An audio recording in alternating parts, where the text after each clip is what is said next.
The Beggar's Test. Jonathan Harrington was not just wealthy, he was legendary.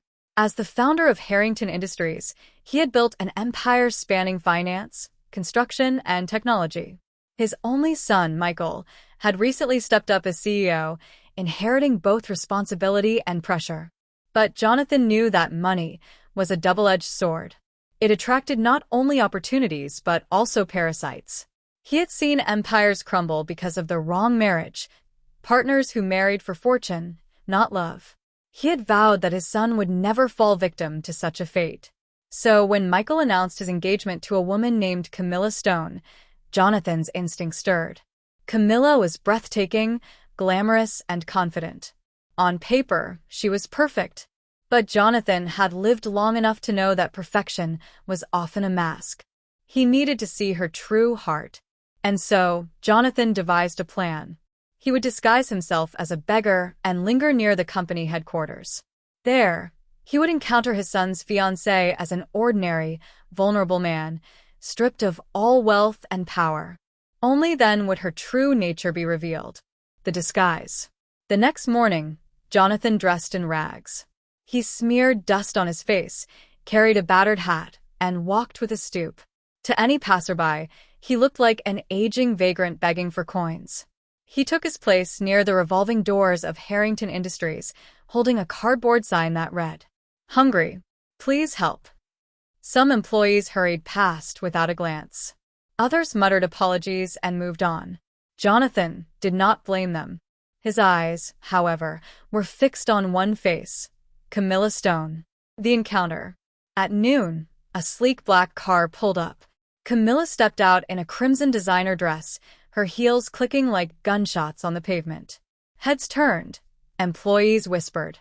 She relished the attention. Jonathan, hunched by the entrance, raised his trembling hand. "Please, miss, spare some change for food." Camilla froze, her painted lips curling in disdain. "Ugh," she muttered. "Do they let anyone loiter here?" Jonathan tried again, voice soft. "Just a little kindness, miss. $1, perhaps?" She laughed coldly, loud enough for people nearby to hear. $1? Do I look like a charity to you? Get away from me, old man. Don't block the entrance to my fiancé's company." Jonathan bowed his head. Around them, a few employees shifted uncomfortably, but no one spoke up. Camilla tossed her hair and marched inside, leaving behind the echo of her cruelty. Jonathan's chest tightened, not from humiliation, but from sorrow. His son was blind to this woman's heart. But then, something unexpected happened. The secretary. A young woman hurried out from the building. She wore a simple navy skirt and blouse, her ID badge swinging at her side. Emily Carter, executive secretary. She knelt beside Jonathan without hesitation. "Sir, are you all right?" Jonathan looked up into eyes filled with genuine concern. I'm fine, miss," he murmured. "You don't look fine." She opened her handbag and pulled out a neatly wrapped sandwich and a bottle of water. "Here. I was saving this for lunch, but you need it more." Jonathan's throat tightened. "You'd give away your meal?" Emily smiled. "I can always buy another. No one should go hungry." She even slipped a few bills into his hand before standing. "Please stay safe. If security bothers you, tell them Emily said you could wait here a while." Jonathan's heart swelled. In her small act, Emily had shown more grace than Camilla had in all her grandeur. The confirmation. For 3 days, Jonathan repeated the act. Each time Camilla passed, she dismissed him with a sneer or cutting remark. On the 3rd day, she even told security, "Remove that filthy old man. He's bad for the company's image." They obeyed, until Emily intervened. "He's not harming anyone," she said firmly. "I'll take responsibility." She even helped Jonathan find a bench in the shade, offering him coffee she had bought with her own money. Jonathan could no longer deny what he had seen. The contrast was stark, Camilla's contempt versus Emily's compassion. His decision was made. The revelation. A week later, Jonathan returned to the estate, freshly shaven and dressed in his finest suit. That evening, Michael brought Camilla for dinner, glowing with excitement about introducing her to his father. Camilla swept into the dining hall like royalty. The moment her eyes fell on Jonathan, recognition flashed, and then horror. "You," she gasped. "You're the beggar." Michael frowned. "Beggar? Father, what is she talking about?"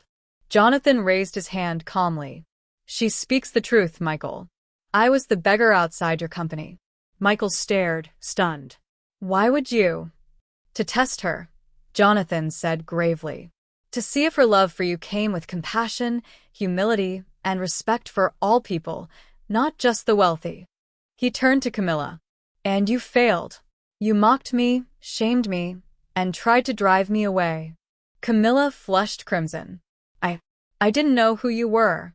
"That is the point," Jonathan replied. "You thought I was powerless. But character is measured by how we treat those who have nothing to offer us." The room fell silent. Michael's face hardened as truth sank in. Camilla stammered, reaching for his hand, but he pulled away. Jonathan continued, his voice softening. But in the same test, someone else revealed her heart. From the doorway, Emily Carter entered, summoned by Jonathan earlier. She froze, startled to find herself in the Harrington dining room. "This young woman," Jonathan said proudly, "offered me food, kindness, and dignity without knowing my name. She defended me when others scorned me." Emily showed the compassion that wealth cannot buy. Michael's eyes widened as he looked at Emily, really looked at her for the first time. He saw her humility, her warmth, and the quiet strength in her stance. Jonathan's final words rang like a bell. "If my son must marry, let it be a woman of character, not vanity. Wealth can build empires, but only love can preserve them." Camilla stormed out, humiliated. The legacy. In the weeks that followed, Michael distanced himself from Camilla. Slowly, he grew closer to Emily, not through grand gestures, but through simple moments, lunches shared, late nights working side by side, laughter over small things. Eventually, Michael realized what his father had seen all along. Months later, as spring bloomed, Michael stood with Emily at the very steps where Jonathan had once begged. This time, he held her hand proudly, no disguises, no masks. Jonathan watched, his heart at peace. His test had revealed the truth. Greed had no place in his family's legacy, but kindness always would. The beggar's rags were gone, but the lesson remained forever. Greed mocks, but love redeems.